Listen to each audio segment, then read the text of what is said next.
Vous écoutez le podcast Débrouillard, l'émission de ceux qui s'en sortent avec les moyens du bord, en prenant le contrôle de leur temps, de leurs revenus pour pouvoir vivre et travailler selon leurs propres règles.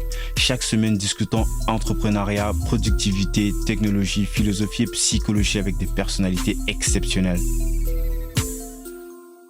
Yo tout le monde, bienvenue sur le podcast Débrouillard pour le deuxième épisode. Merci pour vos retours sur le premier, j'espère que celui-ci vous plaira autant. Pour ceux qui écoutent pour la première fois, si ce podcast est quelque chose qui vous plaît, alors je vous serais très reconnaissant d'en parler autour de vous rendre sur iTunes et de me laisser une évaluation. Cette semaine, j'accueille Aziz Diallo. Aziz se définit lui-même comme consultant marketing underground. Il cumule plusieurs casquettes, dont celle de plombier comme profession de base. Ensuite, il a créé une boutique e-commerce autour de son activité principale de l'époque, avec laquelle il a eu de bons résultats, mais aussi des échecs. On parlera aussi dans cet épisode de l'importance des plateformes de freelance comme 5euros.com, enfin surtout pour ceux qui débutent en ligne. On parlera enfin du sujet très controversé et épineux d'achat de fans. Sur ce, je vous propose d'écouter ma conversation avec Aziz. Salut Aziz, bienvenue sur ce podcast. Alors Aziz, je t'invite aujourd'hui pour parler de différents sujets. Est-ce que tu peux commencer par présenter ton activité principale actuelle à la communauté? Ok, Mais avant, est-ce que tu peux nous parler de ton activité d'avant, histoire que les gens puissent un petit peu contextualiser les choses, quoi. ok. Une courte présentation, alors. Ouais, une brève présentation de ce que tu as fait avant, ce que tu fais maintenant, quoi. Ok, Guy, cool. Ok, juste avant de commencer, franchement, je suis très honoré de participer à ce podcast. C'est un premier exercice pour moi et c'est avec grand plaisir que je fais cette première avec toi. Donc, du coup, moi, rapidement, je m'appelle Aziz Diallo, j'ai 36 ans, j'habite à Orléans, la ville de Jeanne d'Arc. Et aujourd'hui, je travaille sur le web, donc je suis ce qu'on peut appeler un web marketeur. Un web marketeur puisque j'accompagne des entrepreneurs pour trouver plus de clients au travers des réseaux sociaux principalement, donc acquisition de clients via la pub ou via des stratégies de gros hacking, un mot un peu pompeux, mais bref, des stratégies gratuites pour obtenir des clients. Et parallèlement à ça, moi j'ai des petits business qui tournent sur le web. Voilà. Et sinon, de base, à la base, moi j'étais plombier puisque j'étais plombier depuis je suis plombier depuis toujours en fait et j'ai pendant longtemps eu une boîte de plomberie. Enfin, j'ai longtemps été salarié en tant que plombier pendant 3-4 ans, peut-être 5 ans. Et après, j'ai ouvert ma boîte de plomberie que j'ai développée pendant près de 7 ans avant de me lancer à 100% sur le web. Voilà en Hop, gros, pour faire. hop. Avant de revenir sur la partie qui nous intéresse, qui est la partie web marketing, est-ce que tu peux nous Ouais. parler aussi, c'est vrai que c'est un petit peu du web marketing, je sais qu'après ton activité de plomberie, tu as eu un truc un petit peu en transition, Yes. c'est du e-commerce, mais toujours dans la niche de la plomberie, quoi. Je sais que tu vendais un petit peu de matos en plomberie et c'était un petit peu là ton entrée dans le monde du web marketing. Est-ce que tu peux nous dire quelque chose par rapport à ça? Ouais, en fait, donc moi, en fait, en 2009, je crée ma boîte de plomberie. Je commence à taffer, ça marche très très bien parce que je crois que la première année, je double le chiffre d'affaires par rapport à mon prévisionnel et c'est cool. Sauf que très très vite, je prends conscience que chiffre d'affaires, ça veut pas dire salaire. Et surtout, je prends conscience que même quand tu es patron, mais que tu es dans une activité où tu échanges ton temps contre de l'argent, ben c'est un peu mieux qu'un salarié, mais tu restes emprisonné dans un système où tu seras jamais libre. Et un jour, un peu par hasard, j'ai un collègue à moi qui me dit ouais, regarde le prix qu'on achète le matos de plomberie, on peut le vendre sur internet et faire de la marge. Moi à cette époque-là, je savais même pas créer un email et il m'a dit ça le soir. J'ai regardé un peu sur internet. Tac, j'ai lu 2-3 articles un peu qui font rêver les gens, qui disaient que tu pouvais devenir millionnaire dans le e-commerce. À l'époque, il n'y avait pas de Shopify, il n'y avait pas de solution comme ça. Donc, j'ai pris une solution rapide sur Internet pour lancer un site e-commerce et j'ai mis 3 à 6 mois à le lancer, si tu veux. J'ai vraiment galéré, en fait. Tu vois, Wow. je me suis rendu compte de la réalité.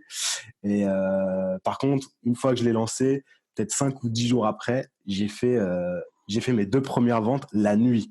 Ça veut dire qu'en fait, je me suis couché et le lendemain, je me suis riche de 34 euros en dormant.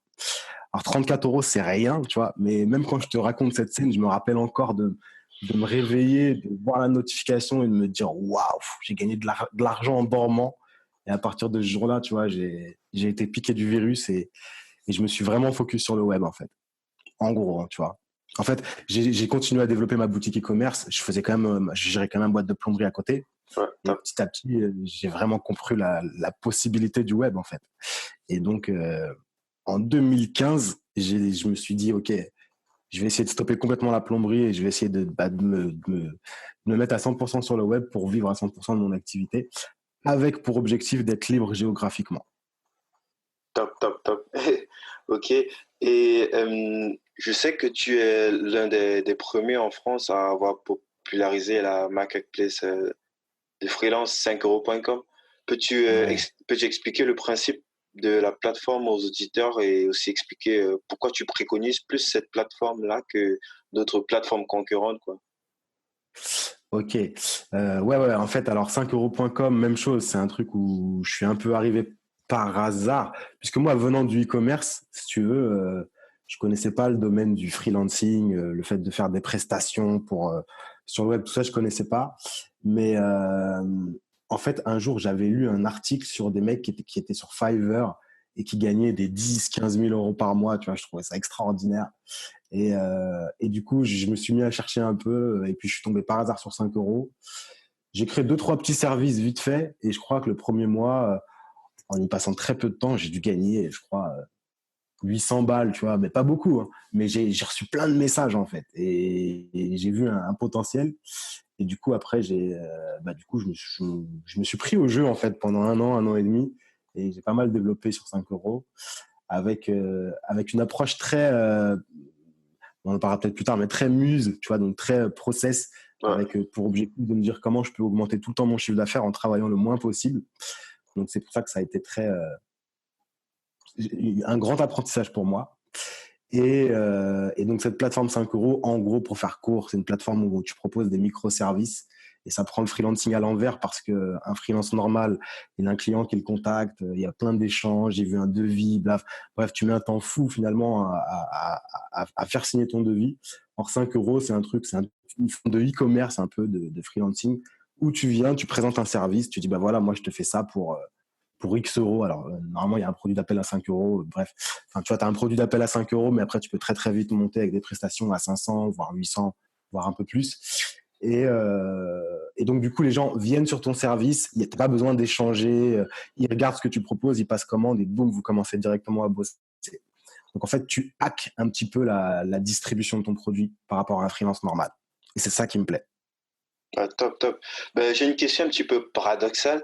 Je sais que tu es aussi sur Malte, et puis je me demandais, est-ce qu'il y a une stratégie derrière, même si 5 euros, c'est la plateforme que tu préconises de base, quoi. Ouais, en fait, alors pourquoi 5 euros, pourquoi Malte, etc. Enfin voilà, pourquoi la prestation de service et le freelance, au cas où il y a des gens qui écoutent et qui s'intéresseraient à lancer des business sur le web. En fait, si tu regardes un petit peu quand tout le monde te parle de business sur le web, ça parle de e-commerce, dropshipping, affiliation, etc. Plein de choses, tu vois, plein de business, mais c'est tout le temps des business qui demandent beaucoup de taf à lancer parfois et surtout qui demandent d'avoir une grosse courbe d'apprentissage. Donc, c'est des business dans lesquels tu vas te lancer et dans lesquels tu vas pas manifester des résultats rapides. Or, si demain, quelqu'un veut se lancer sur le web avec pour objectif d'être libre géographiquement parlant, c'est dur à dire, et ben moi, ce que je lui conseille de faire, c'est de faire de la prestation de service. Donc, de faire de la prestation pour des gens parce que c'est le truc le plus facile à vendre. J'allais dire, c'est ce qui maille le plus, mais c'est ce qui peut avoir une grosse valeur perçue et donc on peut facturer très très vite. Pour revenir à cette histoire de 5 euros et de Malte, c'est que si tu veux, sur 5 euros, à un moment donné,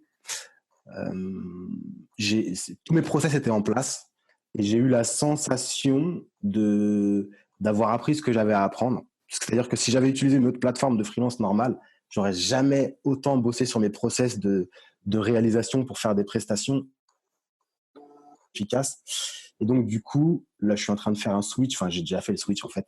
Aujourd'hui, je suis quasiment que sur Malte et je suis plus sur 5 euros parce que du coup, j'essaye d'augmenter, enfin, d'aller chercher des clients un peu plus high ticket et toujours en ayant ce principe de mettre des process en place pour facturer toujours, tu vois, toujours dans une approche de augmenter son chiffre d'affaires tout en travaillant toujours autant, voire moins, si possible. Alors, lorsque tu parles de clients high ticket, est-ce que c'est parce que la plateforme, la plateforme Malte en fait a plus de clients high ticket par rapport à 5euros.com? Et- Exactement. En fait, sur Malte, tu vas avoir beaucoup, beaucoup moins de contacts et tu vas mettre beaucoup plus de temps, si tu veux, à monter. Mais par contre, tu vas avoir vraiment des clients qui ont des budgets beaucoup plus gros. Déjà, ils viennent dans une autre démarche. Le site s'appelle Malte. C'est une plateforme de freelance qui fait très corporate, tu vois, très business, très B2B. 5euros.com, c'est pas la même approche. C'est pas le même type de personnes qui viennent dessus. Donc, ouais, clairement, c'est pas du tout les mêmes clients, c'est pas du tout les mêmes enveloppes, les mêmes budgets. Mais en même temps, les gens sont plus exigeants sur Malte. Ouais. Donc, le parcours idéal, c'est démarrer sur 5 euros, se faire les dents, euh, apprendre, tu vois, devenir meilleur en étant payé, pardon. L'avantage de 5 euros, c'est que tu peux demain avoir des compétences moyennes, proposer quelque chose ou pas très cher, monter en compétences tout en étant payé. Et après, une fois que tu as créé ta légitimité, une fois que tu es prêt, enfin, tu vois, une fois que tu es solide, bah, switcher sur des vraies plateformes où tu vas attaquer du marché dur, quoi. Top, top, top. Là, j'ai encore une question, peut-être qui froisse. Il y a quelques mois, Mhm. tu proposais sur 5 euros une prestation d'achat de fans français.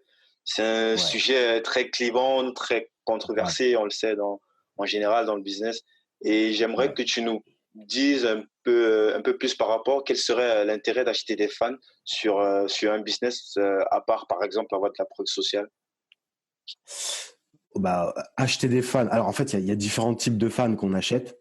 Euh, mais acheter des fans, ceux que tu achètes pas cher sur 5 euros, je sais pas, 1500 fans Facebook pour 5 euros, bah, il n'y a aucun intérêt hormis avoir de la preuve sociale. Euh, alors attention, c'était très vrai, enfin, c'était encore plus vrai il y a quelques années. Plus on avance, moins c'est vrai. Dans le sens où aujourd'hui, c'est pas parce que voilà, la preuve sociale, elle est un peu moins vraie sur Facebook. Par contre, si demain tu achètes des fans qualitatifs, alors c'est une autre approche. Je ne vais pas trop rentrer dans le détail parce que ça pourrait rallonger le truc, mais imaginons que tu achètes des fans qui sont des vrais fans, qui sont qualitatifs et qui sont intéressés par ta thématique. Qui Je sont dis même pas ciblés que en ce soit fait, des fans ouais, ciblés, ciblés. tu veux dire, ouais. Ouais. Mais pas, même pas forcément des clients potentiels, hein. Tu vois, tu te dis, OK, ils achèteront jamais chez moi, ça. Mais c'est ta base fan, des gens qui sont intéressés par ton contenu. Mais en fait, le fait d'avoir cette base fan sur une page Facebook, et si toi, tu publies du contenu, ça va te permettre d'avoir des gens qui vont interagir tout le temps avec ton contenu. Et c'est pas à toi que je vais l'apprendre, hein, mais donc, du coup, le fait d'avoir beaucoup d'interactions comme ça sur tes posts, tu vas avoir un reach moyen qui va être plus élevé par post. Et donc, du coup, ça va avoir cette base fan qui interagit sur ton contenu, ça va te donner de la force pour que ton contenu soit vu par des prospects potentiels, pour le coup, des vrais prospects potentiels. Ouais, en gros, pour que tes posts soient beaucoup plus partagés à une autre catégorie de personnes qui a le même profil que ces fans de base, là, quoi. Exactement. En Ouais. gros, acheter des fans, en fait, acheter des fans, on achète juste un nombre et on achète que de l'ego. Mhm. On achète juste de la dopamine, tu vois, le petit coup d'excitation de se dire waouh, je suis passé de 200 fans à 10 000 fans. Waouh, t'étais un peu excité, ça a duré 1 seconde 50, c'est un petit kiff. Mais ça n'a aucun intérêt. Par contre, se construire une base fan, même, mais de prospects triés par intérêt, enfin de fans triés par intérêt, même si c'est pas des prospects potentiels. Donc avec une stratégie pour augmenter le reach, etc. Là, businessment parlant, c'est intéressant. Et c'est même à mon avis le futur pour les mois et les années à venir. C'était un truc qui était très, très, et qui l'est toujours à la mode sur 5 euros. Et puis, si c'est quelque chose qui est lucratif, on se demande bien pourquoi est-ce que tu as arrêté si tu réussis à faire du bif avec. C'est une excellente question. Et ben parce qu'en fait, justement, comme je te disais, avec ce système de process, alors, euh, alors pour être très transparent, je l'ai pas tout à fait arrêté, je l'ai délégué, et aujourd'hui, ça apparaît plus sous mon nom entre guillemets. Donc du coup, tu vois, c'est plus sous mon branding, mais j'ai encore on va dire une sous-activité comme ça de création de preuves sociales sur les réseaux sociaux. Je C'est pas de la pense, vente je, de fans. Je pense que je sais un petit peu ce que c'est, mais comme je sais que c'est un truc c'est une petite casse, je vais pas entrer dans les détails. Je Voilà, te, ouais, c'est ça. je te le Ouais, laisse le faire quand tu le voudras. Bon, ça je marche. passe C'est à un une peu autre business en question. sous-marin. Ouais, je sais. Mais non, mais attends, mais je réponds à ta question par contre. Mais ce que je voulais te dire, et je sais plus ce que je voulais te dire, tac, tac, tac. Ouais, c'est que pourquoi ouais, si c'est lucratif, pourquoi je l'ai arrêté? Parce qu'en fait, comme je te disais, donc l'idée quand tu fais du freelancing, si tu veux être libre géographiquement, c'est de pas travailler 17 heures par jour. Sinon, t'es esclave d'un business, juste tu gagnes plus d'argent qu'avant, tu vois. Mais voilà, enfin, t'es pas libre géographiquement. Et ce type de business là, c'est dès lors que tu fais du volume en client, c'est très dur à automatiser et à processiser. Il y a beaucoup d'interventions manuelles si tu veux faire du qualitatif. Et donc, du coup, c'était pas une activité que je pouvais continuer parce que elle me prenait trop de temps finalement. Ouais, tu arrives à un certain seuil, hein, après un moment, qu'au bout d'un moment, tu peux pas avoir, tu peux pas dépasser un certain nombre de clients, en fait, parce que là, si tu es seul, Exactement. c'est pas possible, ouais. Exactement, ouais. Elle est pas, c'est pas une activité scalable en temps, genre. Tu vois, tu peux pas. Voilà, ouais, exactement. Il y a un seuil où enfin, tu passes du temps quand même. Tu es obligé d'y passer un peu de temps, quoi. Ouais, top, top, top. Euh, il y a une question que je suis sûr que je suis pas le seul à me poser cette question. Il doit y avoir plein de personnes enfin, dans ton entourage, qui t'observent un petit peu, qui devraient se poser cette question. Pourquoi est-ce que tu n'as Ouais, pas de site internet? Il n'y a pas de, même si, ouais. en faisant mes recherches sur toi, j'ai vu que tu avais un blog en 2015, indépendant, quelque chose comme ça, Ah je sais ouais, ouais, plus. c'est vieux ça, ouais, c'est- Du coup, est-ce que tu publies encore sur ce site-là? Est-ce que, Non, non, du tout. Non, non, du tout. Bah pourquoi j'ai pas eu de site internet? Parce que, en fait, je suis un mec fâché avec le SEO. Donc, comme je t'ai dit, moi, mon site e-commerce qui s'appelait matérieldeplomberie.com, franchement, pour le développer, j'ai passé 2 ans dessus, tu vois. 5 à 6 heures par jour à faire des fiches, putain, du SEO, des trucs de ouf. Et en fait, ce site-là, donc au bout de 1 an et demi, 2 ans, je devais gagner un SMIC par mois avec. wow. Et un jour, il y a une nana d'Amazon qui m'appelle, qui me dit ouais, les produits que vous avez, ils seraient top, etc. Machin. Je sais plus combien je faisais de chiffre d'affaires en SEO, mais je devais faire. On va dire que je faisais par exemple 3 000 € de chiffre d'affaires par mois, tu vois. On va dire voilà. Bon, imaginons, tu vois. La nana m'appelle, je m'inscris sur Amazon. Le mois où je m'inscris, je fais 6 000 € de chiffre d'affaires. Le mois d'après, je fais 9. Le mois d'après, je fais 12. Et bref, donc toute cette 1 an et demi où j'ai bossé à faire du référencement naturel, je me suis fâché avec le référencement naturel. Après, il y a eu la mode du, du social media, en fait, donc les réseaux sociaux, et j'ai kiffé. Et aujourd'hui, je suis un grand partisan de créer des communautés via les réseaux sociaux. Enfin, alors, non, non, je te la refais mieux. Aujourd'hui, je suis un grand partisan de créer une offre, un prototype produit, le tester en créant une communauté sur les réseaux sociaux, voir ce que ça peut donner. Donc, faire des ventes gratuites, organiques. Et dès qu'on valide que l'offre, elle est bonne, qu'il y a un marché, eh bien, investir et acheter son trafic. C'est selon moi tu vois, donc, En mode du coup, ligne, voilà, tout simplement, ouais.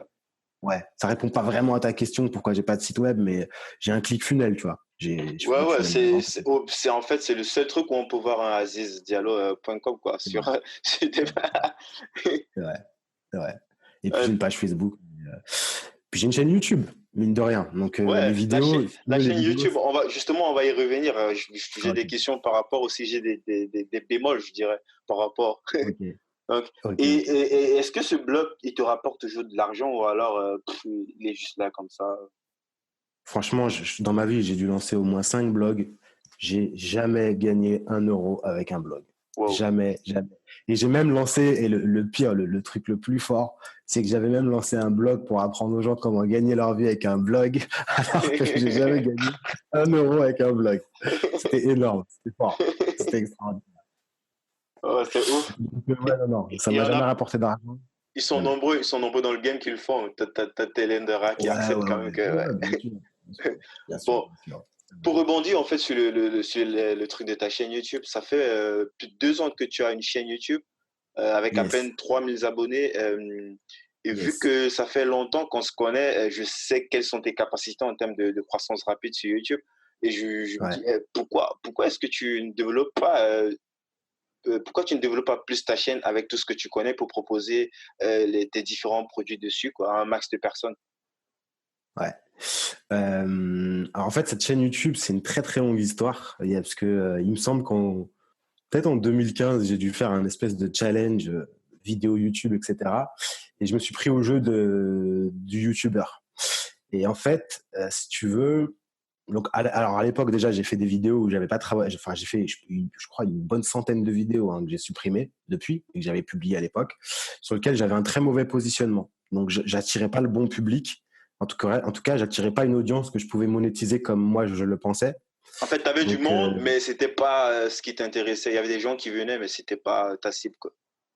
ouais, pour te le dire en clair, il y avait du monde, mais il y avait rien à gratter. Tu vois, il y avait vraiment rien à vendre. Les gens, ils étaient là que pour du gratuit. Donc ça venait vraiment de mon positionnement. J'avais un problème de positionnement. Donc, j'ai supprimé toutes ces vidéos-là. Ensuite, cette chaîne YouTube, je l'ai très longtemps utilisée comme juste un support de vidéo. Tu vois, comme un outil sur lequel je posais des vidéos. Tu vois, des vidéos de vente, par exemple, que je mettais sur des pages. En non répertorié, tu veux dire, un petit peu comme ce que les gens ils font sur Vimeo, là, genre pour exploiter les Ouais, vidéos sur tes pages de vente. ouais, sauf que moi, je les mettais quand même en répertorié. Comme c'était des vidéos de vente, tu vois, mais genre, je sais pas, mes formations sur Udemy, mes trucs sur 5 euros. À l'époque, j'avais pas mal de pages Spark Adobe, enfin, sur Spark Adobe, tu vois, je faisais des pages de vente. Donc, tu vois, en fait, je m'en servais juste comme hébergeur vidéo, sauf que je mettais les vidéos en visible quand même. Pour ceux qui, juste pour préciser, pour ceux qui ne comprennent pas, Spark Adobe, c'est un petit peu genre, je sais pas comment je pourrais définir. Ça permet en fait de faire des pages, des tunnels de vente, un petit peu comme ClickFunnels, sauf que c'est en moins bien, quoi. Par exemple, on peut Ouais, pas mettre, il y a pas de pixels, je peux pas retracer, par exemple, tout ce que tu as comme activité dessus. ouais, Mais sinon, exactement. vu que c'est gratuit, c'est pas mal au départ pour tester une idée. Et plus tard, si tu réussis à faire des ventes, tu peux switcher sur du ClickFunnels, quoi. C'est l'outil parfait pour faire des prototypes. Une page de vente où tu proposes une offre, un produit et boum, voilà, tu le fais ça en vite fait. Et donc, du coup, moi, YouTube, je m'en servais juste comme hébergeur vidéo. Voilà. Puis finalement, je me suis aperçu quand même que il y avait quand même pas mal de gens en référencement naturel qui tombaient sur les vidéos, qui cliquaient. Si tu veux, moi, ma chaîne YouTube, quand je m'en servais en référencement vidéo, c'était une vidéo de vente. Je fermais les commentaires et je mettais juste le lien pour payer ou tu vois pour passer commande. Donc en gros, c'était une sorte de chaîne YouTube mais en mode e-commerce quoi. Tu vois, il y Mais, avait que des vidéos. mais pourquoi est-ce que tu fermais les commentaires si tu pouvais par exemple tuer certains obstacles pour des gens qui avaient des questions avant d'acheter, je veux dire. C'était stratégique? Ouais, parce qu'en fait, comme je te l'ai dit, moi, depuis que je suis sur le web, depuis que j'ai fermé mon site e-commerce, je suis en mode comment faire en sorte pour générer des revenus sur le web en faisant le moins possible. Et en ouvrant les commentaires, tu reçois des notifications, tu as envie d'aller voir les commentaires et tu passes du temps à répondre aux commentaires. Ah, c'est Or, purement moi, en fait, personnel. sur ma chaîne YouTube, ouais, c'est que de l'optimisation, en fait. Tu vois, focus efficacité, en fait. Moi, sur ma chaîne YouTube, il y avait une vidéo de vente. Dans la vidéo de vente, à la fin de la vidéo, je disais, voilà, si ça t'intéresse, il y a un lien sous la vidéo, clique. Donc, en fait, le mec qui regarde la vidéo, soit il clique, soit Soit il... il part. Ouais, c'est un peu le principe des tunnels de vente, quoi. Il n'y a qu'un seul call to action. Si tu cliques, tu vas avoir le produit ou bonne route, mon frère, quoi. Ah, top, top. Là, c'est un petit peu plus clair maintenant. Ça veut dire, même si tu es conscient de la puissance de YouTube, c'est pas forcément. T'as une autre stratégie en fait qui consiste à mettre plus en avant ta tranquillité d'esprit. T'as pas envie de te casser à répondre aux questions ou à tout le temps revenir rebondir en fait sur les commentaires des gens, quoi. Bah ouais, en fait, ouais. Pour résumer, en gros, il y a beaucoup de gens qui se lancent sur YouTube sans avoir de produits à vendre et qui vont donc se prendre au jeu du je suis un YouTuber et qui vont donc vouloir avoir des abonnés, des likes, des commentaires et qui après qui vont avoir une grosse communauté et ils vont avoir du mal à la monétiser, cette communauté. Donc là, Ok. on est encore une fois tu es en train de flatter ton ego. Maintenant, si tu veux avoir une stratégie business sur YouTube, c'est créer un produit, essaie de le vendre. Et si tu vois que tu génères des ventes et que ces ventes, tu les génères via YouTube, bah soit investis du temps pour créer du contenu et augmenter ta communauté, soit mets directement de la pub. Et si tu veux, en fait, aujourd'hui, la pub, c'est un gros levier et du coup, j'ai du mal à mettre de l'énergie dans de la création de contenu. Mais en ce moment, ça y est, là, je commence à me prendre au jeu et je commence à faire des vidéos un peu plus putaclic. Et je commence à dire aux gens dans les vidéos, abonnez-vous, tu vois. Ça, c'est tout nouveau, par Ouais, exemple. ouais, Dans ouais, j'ai 200 constaté. vidéos, j'ai jamais dit ça, tu Ouais, vois. ouais. Donc voilà. Je sais pas Ouais, si ça répond à ta question, mais ouais, c'est propre. Je sais que chaque année, tu proposes des immersions. Le dernier en date, il était l'Alpha Bootcamp, je crois, avec Yuri Vladislav, le créateur de ouais, ouais, Ecom Funnel pour ceux qui connaissent. ouais. Et peux-tu en dire un petit peu plus à la communauté par rapport? Quel intérêt y aurait-il à participer à ce type d'événement-là?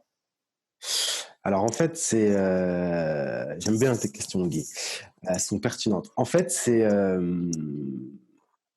le truc, c'est que donc moi, ça fait à peu près depuis 2014. Je crois que ma première formation, mes premières ventes de formation, ça devait être en 2014. Et donc pour avoir été un gros client de formation et pour avoir vendu quand même pas mal de formations, je me suis aperçu d'un truc, c'est que les formations, il y a au moins 70% des gens qui regardent pas les formations jusqu'au bout. T'en Mhm. as 85% qui appliquent pas. Et pour les 15% qui restent, qui appliquent, t'en as très très peu qui vont vraiment appliquer suffisamment longtemps pour avoir des résultats.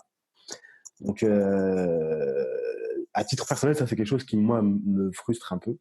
Donc, Mhm. du coup, même si c'est bien les formations en ligne et tout, et voilà, et ça permet, enfin, c'est vraiment un super marché.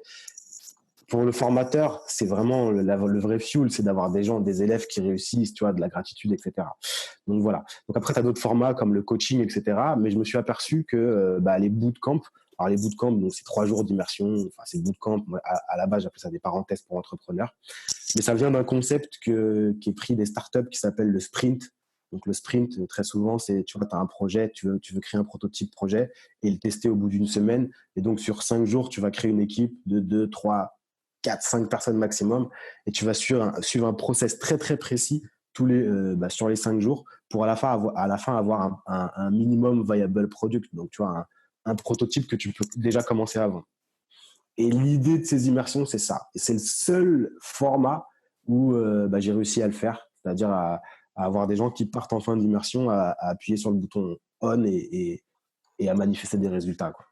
En fait, à la fin du truc, en fait, la personne, il a, si par exemple, il vend le truc, il a sa page de vente qui est prête, qui est déjà, il peut déjà faire des ventes, en fait, Ouais, si je ouais. comprends bien. À la fin, il a son système qui tourne et il va se retrouver confronté à ses premiers prospects. Et il a une stratégie qu'on a mis en place pour qu'il génère des ventes. Alors, c'est une grosse promesse, hein, mais si tu veux, il y a une sorte de candidature en fait pour venir à. Ouais, on prend pas tout le monde. Ouais, c'est ça. Un peu comme dans les écoles privées, tu sais, qui veulent pouvoir dire qu'ils ont 100% de taux de réussite, qu'ils prennent sur le dossier. Voilà, c'est un peu la même approche en fait. Ouais, tu regardes un petit peu le profil, si la personne elle a déjà un truc Ouais, viable, si exactement. peut-être ils vendent Exactement. déjà, et puis pour pouvoir Ouais. proposer quelque chose après, quoi. Puis aussi, si moi, les stratégies que j'ai, elles sont adaptées à ce qu'il veut faire. Ouais, à son business Parfois, model, quoi. voilà, parfois, moi, il y a des trucs que je sais pas faire, tu vois. Ouais, Et ils savent le faire mieux que moi, quoi. top, top. Tu es aussi formateur sur Udemy avec plus de Ouais, 2500 élèves, je sais, parce que moi, j'ai ouais, été client qui ouais. ont souscrit à tes formations, qui coûtent à peu près une dizaine d'euros, je dis ça, ouais, si je me trompe pas. Ouais, ouais, le prix moyen, en fait, Udemy, c'est des Américains, ils ont un système de promotion permanente, on va dire, enfin quasi permanente. Donc, en général, le prix d'achat, il tourne autour de 15 euros. Ouais. Et puis, je me demandais quelle est la stratégie, en fait, avec cette plateforme. Pour 2500 Alors, élèves, en ça fait, fait beaucoup quand même. C'est ouais. juste par rapport au prix ou c'est quoi? C'est de la preuve sociale, c'est de l'autorité? Alors, en fait, tu sais, moi, en fait, franchement, dans ma vie de web entrepreneur, j'ai beaucoup marché à l'intuition, etc., ou au hasard, on va dire. Et c'est un mec de Udemy qui m'a contacté. Tac, il est venu, il m'a dit, ouais, écoute, j'ai vu tes formations, machin, ça pourrait être intéressant de venir sur Udemy, patati patata. Et d'ailleurs, quelques mois avant, j'avais essayé une autre plateforme française dont j'ai oublié le nom, mais je sais plus comment elle s'appelle, mais bref, enfin bref. Concurrente à Udemy, Ouais, concurrent ouais, à ouais, ouais, Udemy, ouais, ouais, je crois ouais, que ouais, je j'ai sais. oublié le nom, je sais plus Le comment nom ça m'échappe, s'appelle. mais je Enfin vois ce bref, que tu veux dire, ça m'échappe aussi. ouais. Et ils avaient enfin, une plateforme très française, tu vois, pour s'inscrire, c'était chiant et tout. Donc, bref, j'avais pas persévéré. Bref, le mec de Udemy, il me dit, viens mettre tes formations. Après, moi, je regarde que les formations, elles sont à 15 balles, tu vois. Je Ouais. me dis, waouh, c'est chaud, tu vois, au niveau valeur perçue, tout ça, c'est chaud. Et après, il me dit, ouais, mais sur Udemy, tu fais du volume, patati patata. Bref, j'ai testé. J'ai mis une première formation, une ou deux formations. Et j'ai été bluffé par le nombre, en effet, de ventes que tu réalises. Et surtout, tu touches des gens vraiment à l'international. Et en fait, la bonne stratégie Udemy pour gagner de l'argent, je pense, c'est de pas se contenter de vendre des formations sur Udemy, mais c'est, en fait, regarde, tu as beaucoup de gens qui vont faire un produit gratuit, genre un e-book, un machin, un truc comme ça, tu vois, pour télécharger des emails et puis pour pouvoir après derrière vendre ou tu vois, pour apporter de la valeur avec un produit gratuit. Donc, ils vont souvent faire un lead magnet, investir de l'argent sur pub Facebook pour avoir des gens qui rentrent et qui les découvrent. Udemy, c'est un peu la même chose, mais à l'envers. C'est-à-dire que tu vas créer des formations avec une énorme valeur, euh, qui sont du coup, enfin, c'est vraiment des offres irrésistibles pour les gens. Les gens achètent ça. C'est des prospects hyper qualifiés parce qu'ils ont investi de l'argent. Donc, ça montre qu'ils sont prêts à payer pour se former. Formation, et qu'à la fin de ta formation, tu fasses un appel à l'action pour aller plus loin. Un produit plus cher, un coaching, enfin, etc. Et c'est un peu ce qu'on appelle, tu sais, c'est comme dans les tunnels de vente, hein, c'est la règle des 20%. Tu as 20% de tes clients qui étaient prêts à payer 4 fois plus cher pour résoudre le même problème. Donc la stratégie Udemy, c'est ça. C'est avoir un produit pas cher, grave accessible, profiter d'une audience que j'aurais jamais pu avoir en faisant de la pub sur Facebook, par exemple. Et puis ces gens me découvrent au travers d'une formation et une partie d'entre eux, derrière, bah, je leur vends un produit complémentaire. Et, Ouais, c'est et, top. et voilà. En fait, c'est juste du break-even. De base, c'est pas, même si tu te fais un petit billet, c'est pas sur ça que tu comptes, en fait. C'est juste une façon d'attirer les gens dans ton tunnel et puis de leur vendre un truc Ouais, beaucoup ouais. plus cher après, quoi. C'est pas du break-even parce que tu gagnes quand même de l'argent et c'est des revenus 100% passifs, hein. Alors, c'est pas beaucoup, tu vois, mais je crois qu'en 2018, j'ai dû faire 18 ou 19 000 dollars sur Udemy en vente de formation.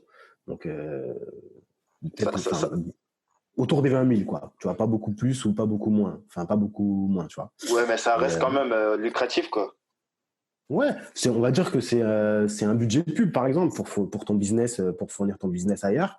Et donc, c'est pas du break-even. Parce que break-even, ça voudrait dire que, genre, j'ai ma formation à 7 euros. Plutôt que de l'avoir sur Udemy, je l'ai hébergée sur ClickFunnels. Je fais de la pub sur Facebook. Et en fait, le coût d'acquisition client me coûte 7 euros. Donc là, ouais, je suis break-even. Je paye, mais bon, comme je fais des ventes, ça me rembourse, je suis à zéro. Là, c'est le contraire. Sur Udemy, tu gagnes de l'argent, un petit peu d'argent. Et puis derrière, bah, tu as des prospects ultra qualifiés qui viennent à toi et vers qui tu peux proposer des choses à plus grosse valeur, en fait. Tout simplement parce qu'ils ont été satisfaits de cette première Ouais, grave, prestation très moins chère, en fait. grave. Ouais, parce Top. que, bah ouais, complètement. Puisqu'ils ont kiffé, ils ont passé 2 heures de temps avec toi en formation, tu leur as apporté grave de la valeur. Eux, ils ont passé 2 heures avec toi en vidéo, ils ont l'impression de te connaître. Donc, tu vois, en fait, le niveau de confiance est élevé. Tu as montré ton niveau d'expertise. Les gens, ils se disent, putain, mais c'est la meilleure personne pour régler ma problématique. C'est avec lui que je veux aller plus loin. Oh, cool, top. Puis sans parler du marketing négatif, où c'est pas moi qui ai été chercher ces gens-là. C'est ces gens-là qui viennent à moi. Et au niveau persuasion, si tu veux, en fait, les gens n'ont pas l'impression que je leur vends quelque chose, parce que c'est eux qui prennent déjà la décision d'achat, en fait. Je sais pas comment Effectivement. t'expliquer ça, mais ouais, tu vois, Ouais, c'est un petit peu comme le comparatif avec la plateforme Google et Facebook, là où l'intention d'achat, en fait, n'est pas exactement, pareille, quoi. exactement. Et c'est exactement ça. Ouais. C'est Euh, exactement ça. je vais un petit peu revenir sur quelque chose de peut-être fâcheux, mais comme je sais que tu es un mec cool, Non, tu vas pas il n'y a prendre, rien de tu vas fâcheux. pas. Franchement, vas-y, lâche-toi. Ouais, non, t'inquiète. Je sais qu'il y a 4 mois, tu parlais sur ta page de programme sur comment apprendre à devenir freelance que tu co-organisais avec Patrice au Ouais, nom de c'était Freelance Success Bootcamp, je pense. ouais, Freelance Success Bootcamp, ouais. Peux-tu nous expliquer ce que tu lui proposais en fait et ce qu'il en est aujourd'hui? Ok, en fait, l'idée avec Patrice, c'était donc de proposer un accompagnement sur 90 jours pour aider des gens qui voulaient se lancer sur 5 euros. En tout cas, nous, on préconisait de commencer par 5 euros, qui voulaient se lancer sur 5 euros. Et la promesse, c'était en 90 jours, lancer un business à 1 000 euros par mois, minimum, en y travaillant quelques heures par semaine. Donc, tu vois, on va dire 4 à 5 heures par semaine. Donc, tu vois, l'idée, c'était de lancer un business, un complément de revenu, en tout cas, en 90 jours, et puis après, d'aller beaucoup plus loin. Donc, toujours sur le même principe, c'était un prototype. Donc, on a fait une séquence de contenu gratuit. On a proposé ce bootcamp en pré-vente, donc parce qu'on n'avait rien de préparé, on avait juste le plan. Et du coup, on n'a pas généré de vente. Donc, enfin, si, on a fait une vente, Donc, c'était un petit peu, entre guillemets, un bid. Enfin, ça pourrait être perçu comme un bid, mais en fait, pas du tout. C'est juste qu'on on a créé un prototype, c'est un sprint. Tu vois le principe du Ouais. sprint. C'est Un justement la prototype. raison pour, c'est la principale raison pour laquelle je t'ai posé cette question. C'était pas forcément pour revenir sur le fait que c'était un bid. C'était pour expliquer en fait aux gens que là, s'il fallait que tu crées toute la formation, que tu mettes tout en place et que tu commences à vendre en fait, eh ben, tu aurais triplement ou 4 fois plus perdu en temps et en énergie et en argent en fait. Tu as Ah, mis un complètement. système qui te permettait de tester en fait si l'idée ou si le produit intéressait potentiellement les gens. Et là, tu t'es rendu compte avec le fait que tu as juste fait une vente que le truc, ben, même si pour toi ça paraît beau, mais c'est pas forcément ce qui est dans ta tête qui est réel quoi. Ce qui est important, C'est c'est ce ça. que le marché demande en fait. C'est Ouais, c'est oui, exactement ça. top. C'est exactement ça. Et des prototypes comme ça, je sais pas, en 2018, j'ai dû en faire 12 ou 13. Et, Hum, hum. et à chaque fois, avec le même enthousiasme du gamin qui croit que c'est le truc qui va me faire être millionnaire, tu vois, à chaque Ouais. fois. C'est Et, parce que les gens, ils ont toujours tendance, tu vois, lorsqu'ils se lancent, de se concentrer sur le produit idéal. Tu vois, ils s'enferment dans sa chambre pendant ouais, 4, 5 mois et puis il construit un truc que lui seul comprend, en fait. Tout le monde s'en fout, tout le exactement. monde s'en branle de son truc, tu vois. Or que Ouais, si il avait essayé de split tester ça comme ça à petite échelle, il aurait pu voir si ça pourrait potentiellement intéresser les gens et puis et industrialiser le truc plus tard, quoi. exactement. C'est exactement ça. Et ça, et quand tu as enfin, quand t'as cette faculté-là, ce mindset et donc cette faculté-là, t'es, t'es 1000 fois plus fort que tout le monde parce que tu es capable de lancer des dizaines de projets, tu vois. En Il même y a des temps, en dizaines de plus. trucs ouais, et qui se voient pas, tu vois. Personne ne le voit, en fait. Parce que Ouais. c'est des bides. Et, enfin, des bides. Ouais, parce que c'est. Alors, soit le marché ne le veut pas, soit très souvent, c'est parce que c'est moi, je le market mal, tu vois. Enfin, c'est mal fait, etc. Mais, euh, mais ouais, Du ouais, ouais. moins, tel que c'est présenté ou tel que tu comptais présenter, ça n'intéresse pas. Et ça c'est bon de le Exactement. savoir avant d'avoir déjà mis de la grosse artillerie dessus, en fait. Ouais, exactement. Ouais. Exactement. Exactement. Ben, c'est vrai que quelque part, tu as déjà commencé à répondre à la question lorsque tu disais aux gens d'aller plus faire de la prestation, mais je te repose quand même la question. Quel conseil donnerais-tu à quelqu'un qui voudrait se lancer, en fait? Donc, ça dépend de l'approche. Si c'est un mec qui veut, si par exemple son objectif c'est juste d'être libre géographiquement, enfin tu vois, c'est un mec voilà, qui en a marre par exemple, d'être salarié, enfin voilà, qui veut vite manifester des résultats et être libre via le web, Presta, tu vois. Et si possible dans des compétences ou dans des choses qui le font, je vais pas dire qu'ils kiffent le faire, mais qui le font pas trop chier, on va Ouais. dire. Maintenant, si c'est quelqu'un qui a, on peut dire un job, qui a déjà un job, tu vois, et qui n'est pas encore dans l'urgence de quitter ce job, qui kiffe ce qu'il fait, mais qu'il a un petit peu de temps, ben, je lui conseillerais de faire des prototypes. Je lui conseillerais se dire, bah, je vais lancer un prototype par mois, une offre, un concept tous les mois. Là, tu vois, moi, sur mon tableau blanc, là, j'ai 3 idées de prototypes qui me sont venues au cours des 3 derniers jours, là, qui m'ont empêché de dormir et que je vais lancer dans les 15 jours qui viennent. C'est sûr, tu vois. Et samedi dernier, j'ai lancé un prototype. Tu vois, dans la journée, on faisait un petit séminaire avec quelqu'un et à la fin, on a prototypé un produit qu'on a réussi à vendre, tu vois, au séminaire. Donc voilà, mais voilà. Donc, si tu veux avoir de l'argent rapidement, générer des revenus pour pouvoir quitter ton job, lance-toi dans la presta, trouve une compétence. Enfin voilà, sois pas dans le business passion, sois plutôt dans le réflexion très business. Trouve une compétence, monétise-la rapidement. Fais des vidéos animées par exemple. Achète un logiciel de vidéo animée, crée un service sur 5 euros, En, fais de en la plus, je pub. crois que tu l'as fait, n'est-ce pas? Des vidéos animées, tu l'as fait Ouais, pour des gens qui je l'ai fait moi. proposaient. T'as fait, Je l'ai en fait. fait, t'as fait presque tout, toi. T'as fait des vidéos animées, t'étais plombier, Ouais, t'as fait plein de. Même au niveau des prestats, t'as fait plusieurs types différents de prestations ouais, j'ai fait sur. plein de trucs. J'ai fait plein de prototypes en fait. Ouais, j'ai fait de la vidéo. Regarde, la vidéo animée, histoire toute bête. Pour mon site matériel de plomberie.com, j'avais été obligé de faire 2 3 vidéos animées, donc j'avais acheté un logiciel. Donc moi, je suis pas graphiste, moi, j'y connaissais rien à tout ça. Mais après, je me suis dit, tiens, tester, on va voir, je vais proposer de la vidéo animée, personne ne le fait. Du coup, j'ai passé du temps pour faire ma vidéo animée pour présenter mon service, ce qui m'a permis d'apprendre. Et puis, je crois qu'au début, je devais prendre 50 balles pour une vidéo animée, peut-être au début. J'en ai fait 5, 6, 7, boum. J'ai commencé à bien apprendre, j'ai augmenté mes prix. Au bout de 4 mois, j'avais peut-être fait 22, 23 ou 24 vidéos animées. Je prenais 350 balles pour faire une vidéo animée. Ça me prenait 4 heures. J'en vendais entre 5 et 8 par mois. Elle est belle, tu vois. Ouais, c'est... Franchement, elle était belle, tu vois. Et donc voilà, typiquement, c'était un prototype. Donc voilà, c'est soit ça, soit tu fais de la vidéo animée, tu lances un service, ou alors tu te mets en mode prototype, tu achètes le livre la semaine de 4 heures, et tu le lis, et après tu fais des prototypes tous les mois. Boum, boum, boum, boum, boum. Top, top. Azé, j'ai une question un petit peu plus personnelle maintenant. Yes. Ça fait quand même assez longtemps que tu es dans le game. Je me demandais, bon, je t'ai déjà posé la question dans le privé, mais là, je voulais qu'on parle de ça un petit peu plus publiquement. Ouais. Pourquoi est-ce qu'on n'entend pas plus parler de toi comme les nouveaux qui arrivent, ils explosent de partout? Toi, tu es là, ça fait très longtemps que tu es là, tu les observes tous et tu sais très bien comment est-ce que tu peux atteindre les résultats que les autres ils atteignent parce que tu es en fait dans la confidence avec plusieurs autres web marketeurs en fait. Ouais. Et c'est quoi en fait ton rapport à l'argent? C'est quoi la notoriété pour toi, le succès? Ouais, en fait,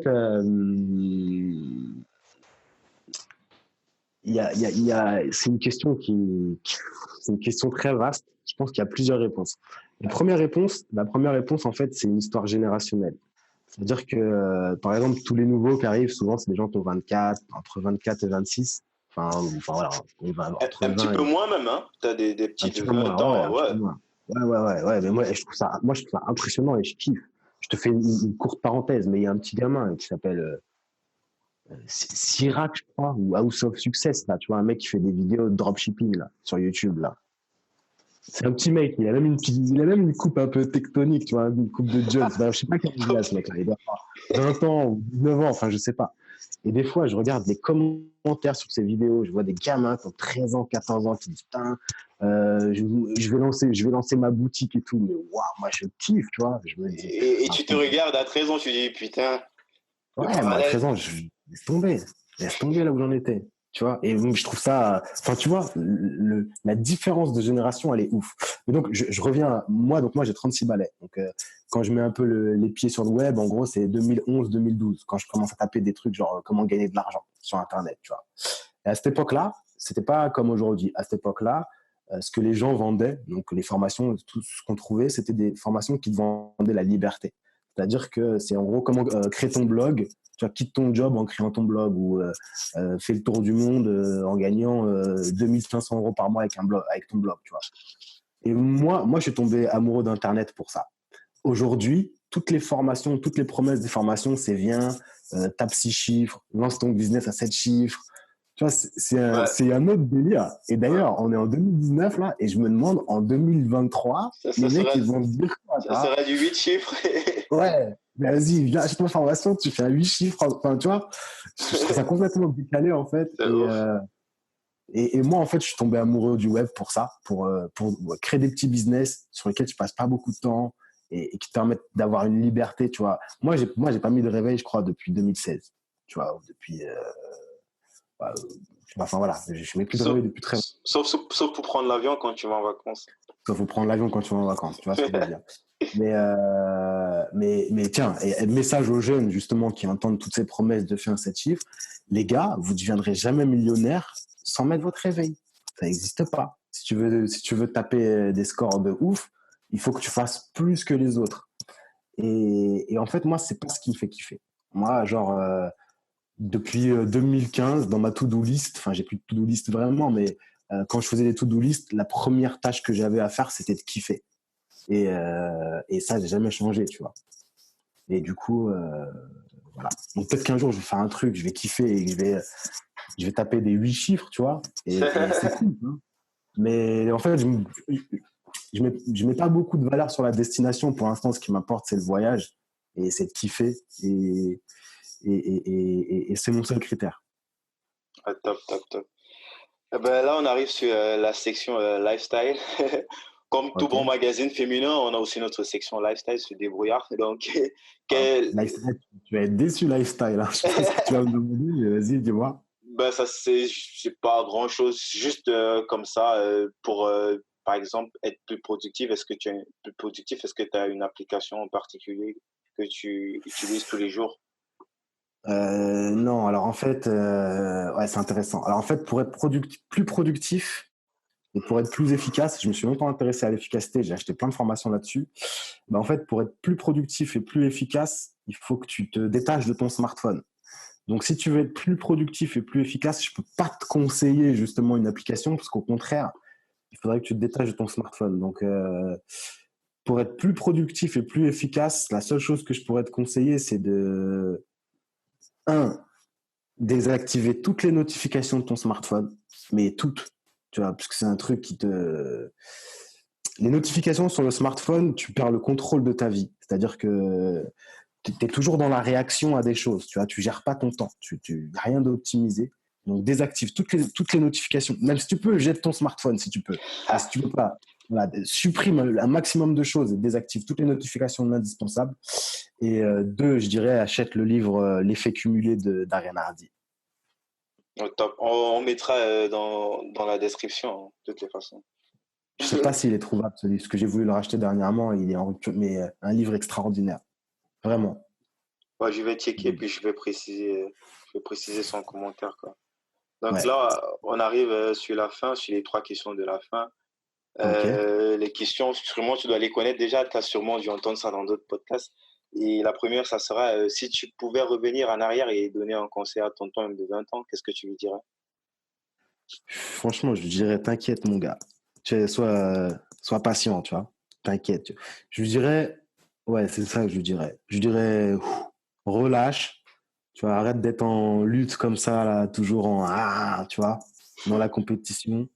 Lâche prise et t'inquiète. Ce qui arrive là, c'est que du kiff. Top, top. Et est-ce qu'il y a un livre que tu recommandes souvent? Là, tu as déjà cité un truc là par rapport à la productivité, mais tu peux citer plus d'un Ouais. livre. Moi, je citerais trois livres du coup. Bah, pour rebondir sur ce que je disais tout à l'heure, alors pour quelqu'un qui débute, hein, enfin même pas pour quelqu'un qui débute, pour quelqu'un qui n'a pas la vision du nouveau monde, de ce que, enfin au-delà de faire des trucs à 7 chiffres, etc. Tu vois, mais du côté, j'allais te faire un paradoxe, mais bon voilà, bon, je vais éviter, mais euh, à quel point la liberté c'est sucré, voilà. Pour les gens qui veulent vraiment comprendre à quel point la liberté c'est sucré, quel mindset il faut avoir sur Internet pour mettre en place des business, pour profiter de la liberté, pas Mhm. pour péter des 7 chiffres, pour reprendre sa liberté, pour briser ses chaînes, il faut lire La semaine de 4 heures. Semaine des C'est 80. voilà, c'est pas un livre qui va te donner une méthode clé en main pour lancer un business, mais c'est un livre qui va t'élargir ta vision. D'ailleurs, même si tu es salarié, hein, enfin peu importe, même si tu restes salarié, c'est un livre qui va vraiment changer ta vision. Deuxième livre, c'est L'effet cumulé d'Ariane Hardy, un livre de ouf, vraiment, mais un livre de malade. J'ai lu des quantités de livres en développement personnel, et en fait, d'Ariane Hardy, c'est du concret. L'effet cumulé, c'est du concret. C'est un livre de ouf. Et troisième livre, c'est pas un livre que je conseille en vrai, vraiment. Enfin, c'est pas un livre que je le déconseille pas, mais c'est pas un livre c'est pas un livre business, mais c'est un livre que j'ai lu qui s'appelle Le principe de Lucifer de Howard Bloom, qui est un Quoi? livre qui parle de mémétique. C'est de la mémétique. Alors la mémétique, c'est un, tu vois, dans le monde, on nous parle toujours de concepts genre athée, croyant. Enfin, tu vois, t'as deux systèmes binaires, quoi. Soit le monde, il est venu d'une création, soit le monde, il est venu du hasard, entre Du guillemets. hasard, ouais, du Big Bang. Darwin, voilà. Et mais la mémétique, mais c'est un livre qui m'a mis une claque aussi, mais phénoménal, quoi. Voilà, les trois livres que je conseillerais. Ah, top. Bien sûr, on mettra tous les liens en description. Et Yes. est-ce qu'il y a une citation ou un proverbe qui te vient souvent à l'esprit, à part ce que tu as sur ton profil Facebook là, C'est quoi la citation? je n'ai pas échoué, j'ai juste trouvé 10 000 moyens Ah ouais, qui ne fonctionnent pas de Thomas Edison. C'est très, très, très intéressant. Ça m'a beaucoup. ouais, c'est Ça vrai. m'a, Ouais. Ouais. Non, mais c'est pas ça. Non, la vraie citation, on va dire, les gens dans l'aspiré. Bon, bref, la vraie citation que j'utiliserais, c'est le meilleur moment pour le faire, c'était il y a 10 ans, et le deuxième meilleur moment, c'est maintenant. Tu C'est maintenant. Oh, ça, c'est cool. vois. Ça. Ça, c'est un vrai putain d'état d'esprit à avoir, je pense. Top, top. Ouais. Du coup, où est-ce que on envoie les gens qui veulent en savoir plus sur toi? On mettra bien sûr les liens correspondants dans la description. Ma chaîne YouTube. Ma chaîne YouTube ou ma chaîne YouTube.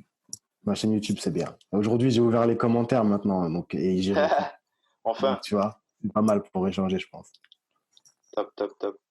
Yes. Euh, du coup, est-ce que tu connais le marketing scientifique? Le marketing scientifique, Scientific Advertising de Claude Hopkins. comme ça me parle, mais non, enfin, ça me parle, ouais, Claude Hopkins, mais non, du tout. Je sais pas si tu te souviens lors de la prise de rendez-vous pour l'émission. La première fois, je t'avais dit qu'il y aurait une surprise à la fin. Et cette surprise, en fait, c'est ce livre que je vais t'offrir. Je vais t'envoyer par la poste, bien sûr, parce que là, on fait Ah ouais, cool. mission à distance. Donc, Ouais, c'est un bouquin très, très, très intéressant. En fait, quand je le vois, en fait, ce bouquin te ressemble, en fait. Et c'est quelque chose qui pourrait probablement beaucoup t'inspirer pour ce que tu fais. C'est plus pour les marketeurs qui ne se reposent pas sur leurs opinions ou intuitions, quoi. Des marketeurs qui utilisent des processus scientifiques pour déterminer ce qui fonctionne et qui passent le temps à split tester, en fait, qui sont pas juste en mode ouais, j'ai une idée, c'est ça, tu vois. Ils te ouais, je comprends. proposent Ok. plusieurs process pour split tester des trucs et puis valider des idées et ensuite et mettre des hypothèses à chaque fois, quoi. Dès qu'il y a un truc, il émet une hypothèse, il teste et il conclut et ainsi de suite, quoi, jusqu'à avoir le produit le plus parfait à la fin, quoi. Ok, ok, bah c'est avec plaisir. Les livres, c'est l'un des cadeaux qui me fait le plus plaisir parce que, tu vois, tu sais, dans un livre, c'est comme si tu parlais avec un mort. Enfin, tu vois, tu peux parler avec des morts. Le mec, il a mis toute sa vie dedans, tu vois. Et moi, je kiffe Ouais, ça. ouais, top, C'est un top, beau top. cadeau. Donc, C'est un très beau cadeau. pour ce bouquin aussi, il y aura un lien dans la description. C'est quelque chose que je recommande fortement et je pense faire aussi un petit peu comme un décryptage de ce livre-là dans un podcast à lui seul. Donc, Ok. merci Aziz d'être passé sur le podcast. C'était vraiment très instructif. Euh, Merci à toi, Guy. Merci à toi. Et puis, bah, les gens qui écoutent, si jamais vous avez des questions, vous pouvez les mettre en commentaire sur cette vidéo. Et moi, je viendrai jeter un œil sur le podcast. Enfin, podcast vidéo podcast. et ouais, Ok. podcast. Et je viendrai y répondre avec grand plaisir. Top, top. Salut. Merci, Guy. Bye bye. Merci d'avoir été jusqu'au bout de cet épisode avec moi. On a eu des très bons conseils de la part d'Aziz. Si vous avez apprécié l'émission et que vous n'êtes pas encore abonné au podcast des Brouillards, vous pouvez vous abonner au podcast sur iTunes ou l'application de podcast de votre choix. Personnellement, j'utilise podcast iPhone via iTunes. Toutes les informations pour savoir comment vous abonner et ne pas rater les prochains épisodes sont sur débrouillardpodcast.com. Et cette adresse-là, vous trouverez les informations sur comment me laisser les évaluations iTunes. Donc, si vous voulez m'aider à continuer d'avoir des invités qui sont à forte demande, qui sont super occupés comme Aziz Diallo pour pouvoir prouver que c'est un podcast qui est un petit peu au-dessus du lot, qui a un truc un peu différent à apporter, qui mérite son niveau d'écoute, et ben je vous serais très reconnaissant de prendre 2-3 minutes pour me laisser une petite évaluation sur iTunes ou sur la plateforme de podcast que vous utilisez. Le lien pour vous abonner et puis pour avoir les infos sur les évaluations iTunes, etc., c'est débrouillardpodcast.com. Merci pour votre écoute et merci pour votre soutien. Je vous retrouve la semaine prochaine dans le prochain épisode du podcast des Brouillards.